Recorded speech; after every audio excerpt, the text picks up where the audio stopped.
जय जय श्री राधे। भक्ति भक्ति भगवंत गुरु चतुर्नाम बपु एक, इनके प्रतिबंधन की नाशे बेग्नि।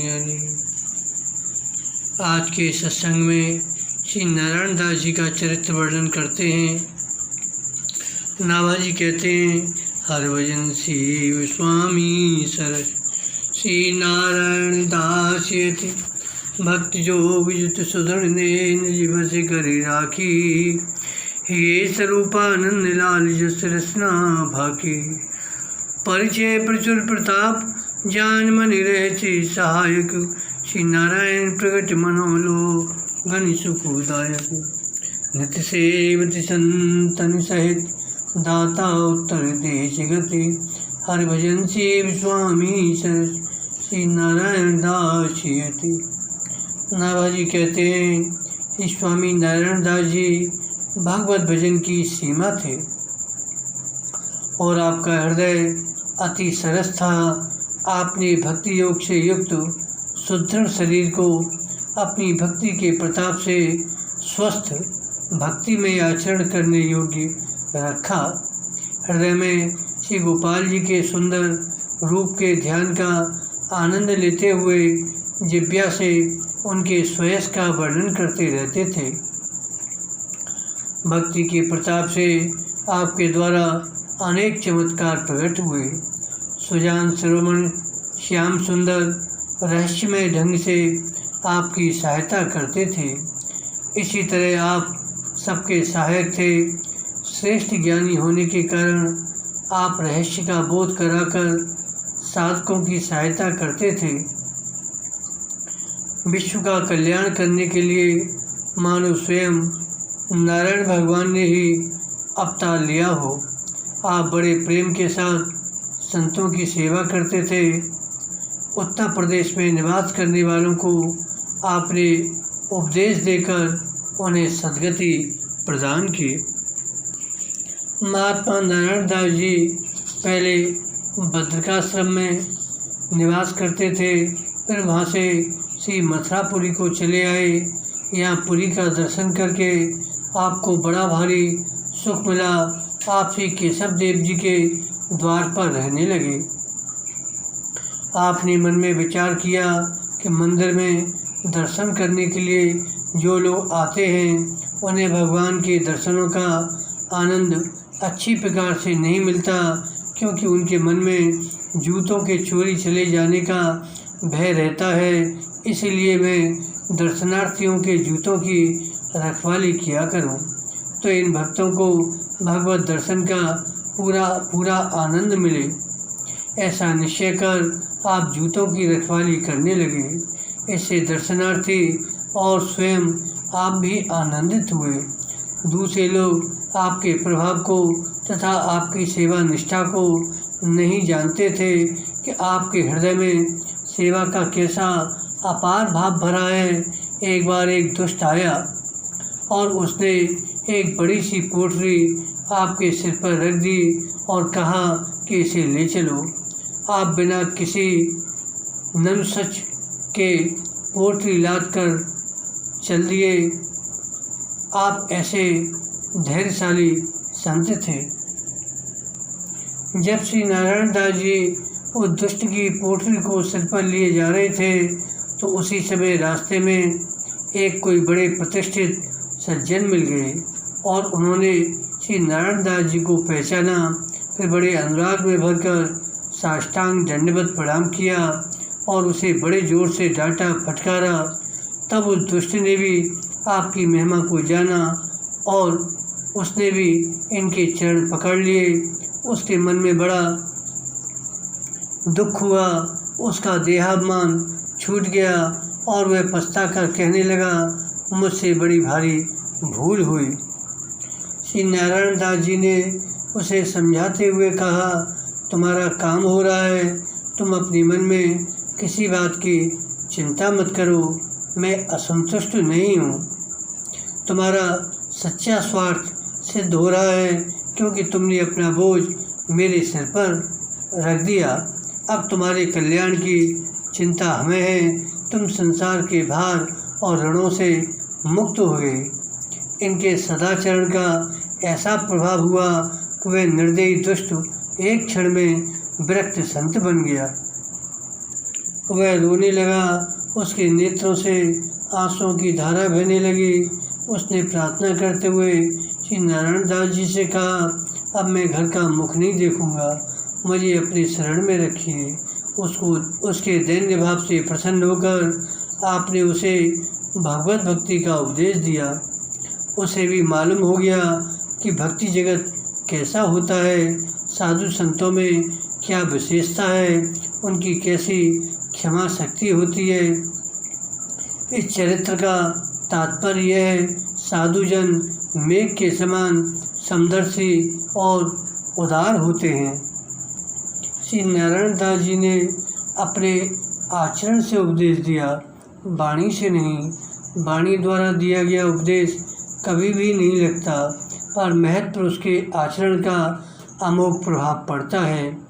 देखो, उस दुष्ट की पोटली को सिर पर रखे हुए उसके कल्याण का चिंतन करते हुए प्रभु से प्रार्थना कर रहे थे कि अभी इसका कल्याण कीजिए। इस तरह उस पर पक्का प्रेम का रंग चढ़ गया। एक बार भक्तवर श्री नारायण दास जी ने उत्तराखंड में रहकर एकांत गुफा में समाधि लगाई। संयोगवश ऊपर खींचते समय श्वास वायु कहीं उलझ गया, अतः आपके शरीर में रोग हो गया। इनके कष्ट को देखकर नर नारायण पधारे और उन्होंने योग की युक्तियों को बताकर इनके कष्ट को दूर किया। तब से आपका योग सिद्ध हो गया। उत्तराखंड के एक गांव में एक धनी मानी वैश्य रहता था। उसके वृद्धावस्था में एक पुत्र हुआ। उसमें उसकी बड़ी भारी आसक्ति हुई। किशोर अवस्था को प्राप्त कर उस लड़के की मृत्यु हो गई। इससे उस वैश्य को महान कष्ट हुआ। वह मोहवश सबको संस्कार के लिए नहीं ले जाने दे रहा था। इसी बीच स्वामी श्री नारायण दास जी संतों के बीच से उठकर भिक्षा के बहाने उस गांव में पहुँचे और भीड़ देखकर आप भी उसके घर में चले गए। पिता माता के करुण क्रंदन को सुनकर आपका हृदय पसीज गया। भगवत स्मरण पूर्वक जैसे ही आपने पुत्र के शरीर का स्पर्श किया, उसी समय उसमें प्राण आ गए। सभी ने स्वामी जी के चरण पकड़ लिए। चमत्कार को देखकर सभी भगवत भक्त हो गए। अब श्री भगवान दास जी का चरित्र वर्णन करते हैं। नाभाजी कहते हैं, भगवान दास श्री सहित नित स्वहशील सज्जन सरस, भजन भाव आरूढ़ गूढ़ गुण, बलित ललित जस, श्रोता श्री भागवत रहस ज्ञाता अक्षर रस, मथुरापुरी निवास आस्पद संतन इच्छित, श्रीजुत खोजी श्याम धाम सुख करयं चरहित, अति गंभीर सुधीर मत हुलसत मन जा के दरस, भगवान दास श्री सहित नित स्वहदशील सज्जन सरस। भक्त भगवान दास जी श्री से संपन्न थे। सभी के सुहृद, सुशील, सज्जन और परम रसिक थे। आप सर्वदा भजन भाव में तत्पर रहते। गोप्य गुणों से युक्त भगवान के मनोहर सुयश से आपका हृदय परिपूर्ण था। श्रीमद् भागवत के रसिक श्रोता थे। चरित्रों के गंभीर रहस्य तथा अक्षर अक्षर के रस के ज्ञाता अनुभवी थे। आप श्री मथुरापुरी में निवास करते थे और एकाग्र मन से एकमात्र संतों के श्री चरणों की आशा रखते थे। श्रीमान खोजी जी एवं श्यामदास के परिवार को सुख देने वाले तथा उसके हितकारी सेवक थे। आप अत्यंत धीर गंभीर बुद्धि वाले एवं प्रेमी भक्त थे कि आपके दर्शन मात्र से मन प्रसन्न हो जाता था। भगवान दास जी मथुरा के हाकिम थे।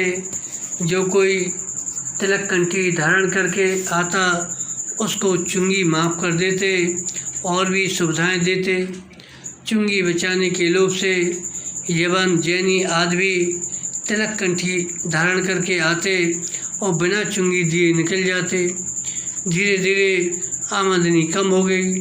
तब लोगों ने बादशाह से शिकायत की। स्वयं जहांगीर आया और उसने घोषणा करा दी, यदि कोई माला तिलक धारण किए मिल जाएगा तो उसे फांसी की सज़ा दी जाएगी। लौकिक लाभ के लिए बहुत भेषधारी थे, पर अब प्राण देने वाला कोई नहीं दिखाई पड़ता। धोखे में कुछ पकड़े गए, उन्हें कारागार में बंद कर दिया गया। एक बार बादशाह के मन में आया कि तिलक कंठी धारण करने का प्रण किसका सच्चा किसका कच्चा है, इसकी परीक्षा करनी चाहिए।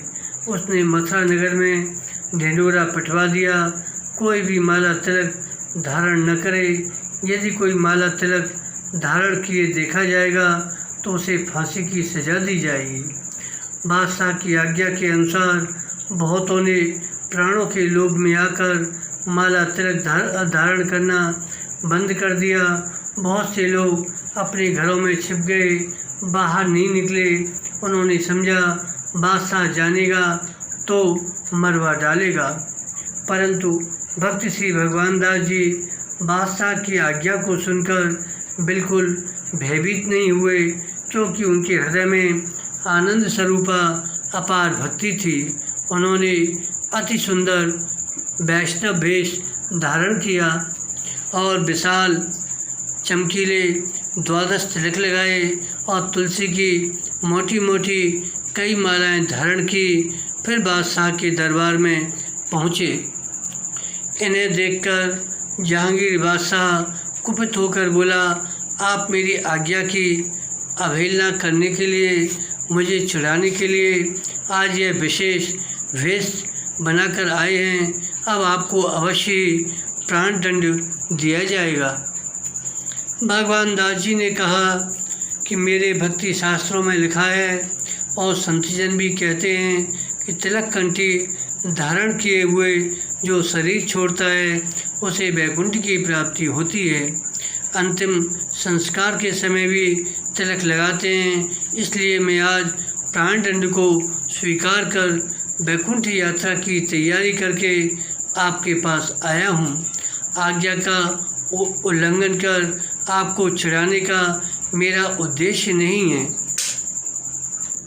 बादशाह को माला तिलक धारण करने की दृढ़ निष्ठा बहुत ही प्रिय लगी। वह इनकी इस निष्ठा और निर्भयता को देखकर रीझ गया। प्रसन्न होकर बादशाह ने श्री भगवान दास जी से कहा, आप जो चाहो वह मांग लो। श्री भगवान दास जी ने कहा, मैं श्री मथुरा का निरंतर निवास चाहता हूँ। दूसरी कोई सेवा अब हमें न दी जाए। मथुरा से बाहर जाने का आदेश न दिया जाए। प्रजा पर चुंगी का भार अधिक है, उसे माफ़ किया जाए और तिलक कंठीधारी जो गिरफ्तार किए गए हैं उन्हें छोड़ दिया जाए। बादशाह ने ऐसा किया। धामवास इसलिए मांगा, इससे भक्ति के सभी अंगों की पुष्टि सहज में संभव हो जाती है। इसके बाद आप मथुरा को छोड़कर अन्यत्र कहीं नहीं गए। श्री गोवर्धन में श्री केशवाचार्य जी ने ठाकुर श्री हरदेव जी को प्रकट किया और मानसी गंगा के निकट एक पर्णकुटी में पधराकर उनकी सेवा करने लगे। एक दिन श्री हरदेव जी ने खीर भोग आरोगने की इच्छा प्रकट की। आचार्य ने कहा, मैं तो आपकी सेवा में केवल भाव द्रव्य ही समर्पित कर सकता हूँ, पर धन की याचना किसी से नहीं कर सकता। श्री हरदेव जी ने कहा, तुम किसी से मांगो मत, परंतु आए हुए धन को अस्वीकार मत करो। आज से 7वें दिन राजा भगवान दास तुम्हारे पास आवेंगे, उनकी सेवा तुम्हारे द्वारा मैं स्वीकार करूँगा। श्री हरदेव जी ने राजा भगवान दास को स्वप्न दिया कि मैं गोवर्धन में हूँ और केशवाचार्य जी के प्रेम से मेरा प्राकट्य हुआ है। तुम मंदिर बनवाओ और भोग राग का समुचित प्रबंध करो। इस प्रकार श्री हरदेव जी की आज्ञा पाकर श्री भगवान दास जी केशवाचार्य जी के पास आए और लाल पत्थर का विशाल मंदिर बनवाया, भोग राग का प्रबंध किया। श्री हरदेव जी की तथा मंदिर की आभा शोभा प्रभा अद्भुत और अवर्णनीय है।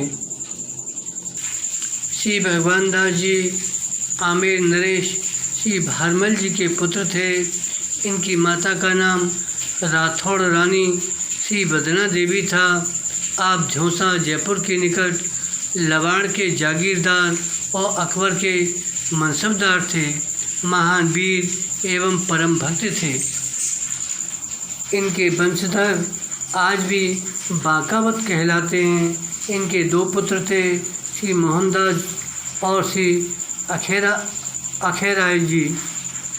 श्री भगवान दास जी स्वयं वैष्णव भेष धारण करते थे और भेषधारियों का सत्कार करते थे। इस तरह से भगवान दास जी का चरित्र वर्णन किया गया।